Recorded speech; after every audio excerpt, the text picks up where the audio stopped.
All right. Today is April the 8th, 2021. I'm working on this 2011 Chrysler 200. They bought it to me because it was running hot and you can see water dripping from it. Actually, I investigated and found out it was an oil cooler housing. There's 5 gaskets on here. See those 3 holes? Well, 1, 2, 3, 4, 5 where that red cap is. Oil flows through there back through the engine and right there.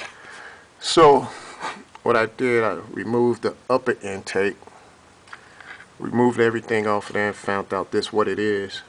Now if you happen to run into this situation, you know, these are called the oil cooler housing gaskets, and these things is hard to get by. You know, you only need 5. The dealership got this whole housing right here with the gaskets included, everything, for $457. So that's what my guy gonna have to do, get that, because it's gonna be 2 months before they could get the O-rings or the gaskets that goes under this housing. So I figured he'll do better getting the whole house anyway, since this thing be on top of the engine. You know, it could have flexed, could have warped or something, could have, but I doubt it. But in order for him to be up and running, you're gonna have to get the whole thing, so I can clear this out my garage so I can get to the next vehicle. But if you happen to have this, probably go on partgeeks.com. They got it too for $27, but it'll take about 4 days before this stuff get to me, and they trying to go to work back and forth so they don't lose their job. So what you do, wait 3 days, risk losing a job, then to pay $400 and be rolling in 1 day?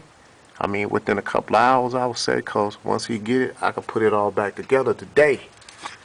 He'll be rolling. But that's the problem.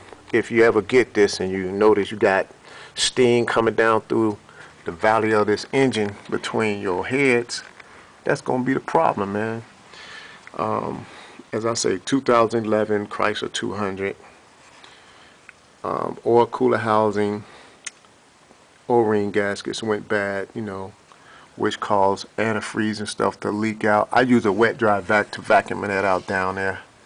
You know, it had a little bit of oil mixed in there, because oil flows through here too, flows through the housing, and so you got coolant passing through the housing to keep the oil cool.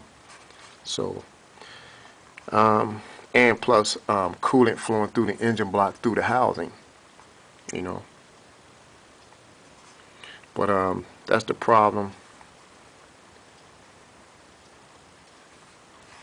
So I'm just waiting for this guy to get out of work at 1:30.